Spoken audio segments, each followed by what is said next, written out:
Welcome students. आज हम phrasal verbs को किस प्रकार याद रखकर और कैसे हम फिल इन द ब्लैंक्स में उनका सही यूज करते हैं और उन्हें याद रख पाते हैं, इसका हमने वीडियो प्रिपेयर किया है।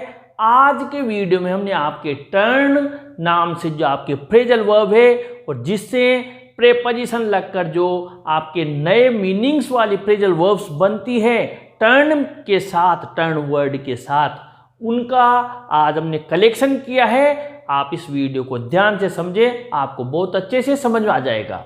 आइए स्टार्ट करते हैं। जो आपके ये फ्रेजल वर्ब है इसका नाम है टर्न। वैसे टर्न का मतलब होता है मुड़ना, लेकिन जब इसके साथ में हम प्रेपोजिशन कनेक्ट कर देते हैं तो ये अपना अर्थ चेंज कर लेती है। तो मैंने यहाँ पर 11 आपके जो कोर्स में आपके टर्न से रिलेटेड जो फ्रेजल वर्ब्स है उनका कलेक्शन किया है और इनका हिंदी अर्थ भी मैंने इनके सामने लिखा है, जो कि आपको सामने नजर आ रहा है। लेकिन ऐसी हमारे कई सारी फ्रेजल वर्ब्स हैं आपके कोर्स में भी, और हम इनको रट लेते हैं, याद कर लेते हैं, लेकिन जब हमारे सामने ऐसे ब्लैंक स्पेस वाले सेंटेंस आते हैं तब हम कंफ्यूज हो जाते हैं और एक ही जैसे मीनिंग और एक ही जैसे जो आपके वर्ड हैं वहाँ पर स्टूडेंट बहुत ज़्यादा भ्रमित हो जाते हैं कि यहाँ पर कौन सा आएगा, क्योंकि लगभग वो एक जैसा अर्थ ही निकालते हैं। तो इसका आपको मैं एक ट्रिक बताता हूँ, एक आइडिया बताता हूँ। वो ये है कि आप सबसे पहले उस सेंटेंस को ध्यान से समझें जहां पर आपको कि ब्लैंक स्पेस में वो फ्रेजल वर्ब फिल करनी है, क्योंकि मेन चीज इनका मीनिंग नहीं है, मेन चीज है आपके सेंटेंस का मीनिंग। आपका सेंटेंस का सेंस क्या है, वो किस सेंस में आपके यहां पर वर्ड की डिमांड कर रहा है। सेंटेंस ऑटोमेटिकली सेंटेंस डिमांड करेगा और आपको उसमें वो फिल करनी है। मैंने यहाँ पर 11 आपके फ्रेजल वर्ब्स लिए टर्न से रिलेटेड, और 11 ही आपको मैंने यहाँ पर आपके प्रैक्टिस के सेंटेंस दिए हैं। लेकिन ये जितने भी सेंटेंस हैं ये इनके सामने से, मतलब ऐसा नहीं है कि ये इसके सामने है तो इसमें हमें फिल करना है। मैंने इनको जानबूझकर उल्टा सीधा लिखा है ताकि आप लोगों को प्रैक्टिस हो, इजीली आप उसको फिल ना करें। आइए स्टार्ट करते हैं। He had so far 3 servants। अब यहां पर इतना सा हम समझ गए, उसने अभी तक 3 नौकर। अब 3 नौकर है, इतना सा सब स्टूडेंट्स ये आसानी से वर्ड समझ गए, कोई दिक्कत नहीं है। अब हमने इनको याद कर लिया, जैसे हम मीनिंग से याद करते हैं, याद कर लिया। अब आपको यहाँ से स्टार्ट करते हैं। वापस भेजना, निकाल देना, इनकार करना, स्वीकार करना। आप यहाँ पर आए, 11 में से आपको पहले में मिल गया कि वो अब तक 3 नौकरों को निकाल चुका है या वापस भेज चुका है। बिल्कुल यही मिल गया, क्योंकि बाकी चालू करना, बंद करना, साबित होना, ध्यान देना, आना, विपरीत घूमना कहीं मैच नहीं कर रहा। तो हमने यहाँ पर लिख दिया टर्न। अब यहाँ पर सो फार आया है तो टर्न्ड अवे लिख दिया हमने। हेज आया है इसलिए थर्ड फॉर्म लिख दी। क्वेश्चन नंबर 2 देखते हैं। Sentence number 2, please the radio is no one listening to it. अब यहां पर आप ध्यान दें, कृपया रेडियो को, क्योंकि कोई भी नहीं सुन रहा है इसे, तो रेडियो को क्या करना है, वो बंद करना है या चालू करना है। जब कोई नहीं सुन रहा है तो रेडियो को क्या करेंगे, वापस भेजना, इनकार करना, चालू करना, निर्भर करना। टर्न ऑफ, बंद करना। आप समझ गए, रेडियो को क्या करेंगे, बंद करेंगे। तो आपके यहाँ पर टर्न ऑफ आ जाएगा। हम यहाँ पर क्या करेंगे, प्लीज के बाद में यहाँ पर लिख देंगे टर्न ऑफ। और आगे बढ़ते हैं। Third, just and you will see a beautiful scene. Just यानी बिल्कुल, और आप एक सुंदर दृश्य देखेंगे। तो आपको क्या करना है, आप आइए, इनकार करना, चालू करना, बंद करना, साबित होना, ध्यान देना, आना, बुलावे पर आना। टर्न बैक, विपरीत घूमना।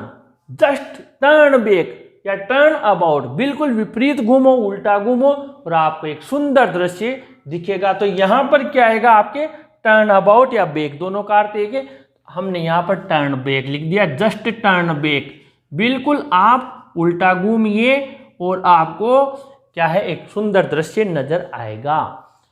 आगे बढ़ते हैं फोर्थ में, ही suddenly and surprised all of us. वह अचानक, अब यहां पर जो आएगा वो वर्ड, वह अचानक और हम सबको उसने आश्चर्यचकित कर दिया। वह अचानक, वापस भी लेना, इनकार करना, चालू करना, बंद होना, साबित होना, ध्यान देना, आना, बुलावे पर आना। वो अचानक आ गया। क्या हुआ? अचानक आ गया, यानी अचानक आया और हम सब आश्चर्य में पड़ गए, कहां से आ गया। तो यहां पर ऑटोमेटिकली क्या आ जाएगा? टर्न। अब ये पास्ट में दिया हुआ है सरप्राइज है, तो हम क्या लिख देंगे? Turn, TURNED, turn up. वह अचानक आया और हम सबको उसने आश्चर्य में डाल दिया। फिफ्थ देखते हैं, see my request so I resign from the job. Resign करना जानते हैं, इस्तीफा देना, इसलिए मैंने नौकरी से इस्तीफा दे दिया। उसने मेरी रिक्वेस्ट यानी प्रार्थना को क्या? इनकार करना, अस्वीकार करना। प्रार्थना को क्या किया? अस्वीकार कर दिया, तभी तो उसने अपने जॉब से रिजाइन दे दिया। इसलिए हमें यहां पर मिल गया टर्न डाउन, अस्वीकार करना। अब यहां पर पास्ट में दिया हुआ है तो टर्न को हम लिख देंगे टर्न्ड और डाउन। उसने मेरी रिक्वेस्ट को नहीं माना, इसलिए मैंने इस्तीफा दे दिया। Question number 6, after some time the worker to be a thief. कुछ समय बाद जो वर्कर था, जो वहां का कर्मचारी था, वो साबित हुआ एक चोर। अपने आप निकल रहा है। क्या साबित हुआ? एक चोर साबित हुआ। और साबित हुआ आपको अपने आप मिल जाएगा, सिद्ध हुआ टर्न आउट। ऑटोमेटिक ही मिल गया टर्न आउट। तो हम यहां पर क्या लिख देंगे? आफ्टर सम टाइम, कुछ समय बाद, वो जो वहां पर व्यक्ति था, जो मजदूर था, वो क्या साबित हुआ? चोर साबित हुआ। Question number 7, the factory workers, जो फैक्ट्री के कर्मचारी थे, वो मालिक के क्या हुए? अभी यहां पर वो मीनिंग आएगा। जो फैक्ट्री के कर्मचारी थे वो मालिक के, इसलिए उसे उनकी मांगे माननी पड़ी। तो वो क्या हो गए? मालिक के क्या हो गए? विरोध में हो गए, खिलाफ हो गए, टर्न्ड अगेंस्ट। ऑटोमेटिकली वर्ड मांग कर लेगा। तो यहां पर क्या आ जाएगा आपके? टर्न्ड अगेंस्ट, यानी कि आपको सेंटेंस ही ऑटोमेटिक ही मांग कर लेगा फ्रेजल वर्ब की। I the tap to drink water. मैंने टेप यानी नल को पानी पीने के लिए बंद किया या चालू किया। नल को क्या करेंगे? चालू या बंद, इसके अलावा और कुछ नहीं होगा। तो आपने क्या किया? टर्न ऑन, चालू करना, खोलना, नल चालू करना, नल को खोलना। तो यहां पर क्या आएगा? मैंने चालू किया, टर्न ऑन, मैंने चालू किया नल को पानी पीने के लिए। अगला देखते हैं, after long time his son. काफी समय बाद उसने उसके बेटे पर क्या किया? काफी समय बाद में टर्न टू, ध्यान दिया, ध्यान देना। तो यहां पर क्या आएगा? टर्न टू, उसके बेटे पर काफी लंबे समय बाद ध्यान दिया। Number 10, never from your way to success. सफलता के आपके मार्ग से आप कभी भी ना हो। क्या? सफलता के जिस मार्ग पर आप चल रहे हो, उस मार्ग से ये एक आपको क्या दी जा रही? सलाह दी जा रही। एक ये अच्छा कथन है कि जिस सफलता के मार्ग पर आप आगे बढ़ रहे हो, उससे आप कभी भी ना हो। क्या ना हो? विचलित होना। सफलता के मार्ग से कभी विचलित ना हो। इसलिए यहां पर क्या आएगा? हम लिख देंगे टर्न और असाइड, यानी आप सफलता के मार्ग से कभी विचलित ना हो। 11, how much is your per year. पूरे साल में आपका, अब हम पूछते हैं टर्नओवर कितना है, कितना कमा लेते हो, कितना पूरे साल में आपके व्यापार हो जाता है, कितने रुपए पैसे के बारे में टर्नओवर करते हैं। तो यहां पर क्या आएगा? टर्नओवर, निश्चित समय में किए गए व्यापार की राशि। तो यहां पर हम क्या लिख देंगे? How much is your turnover. पूरे साल आपका टर्नओवर कितना है। तो इस प्रकार सेंटेंस के माध्यम से और आप इनके सेंस को सेंटेंस में मैच करके इजीली इनको याद रख सकते हो, गलती की संभावना कम है। आप इनके मीनिंग्स याद करें और इसी तरह एक्सरसाइज करके, प्रैक्टिस एक्सरसाइज से आप इनको फिल करने की प्रैक्टिस करें तो आपके इसमें मार्क्स आने की ज़्यादा संभावना रहेगी। इस वीडियो को ज़्यादा से ज़्यादा शेयर करें, अपने चैनल को भी लाइक करें और ज़रूर सब्सक्राइब करें स्टूडेंट्स। Thank you.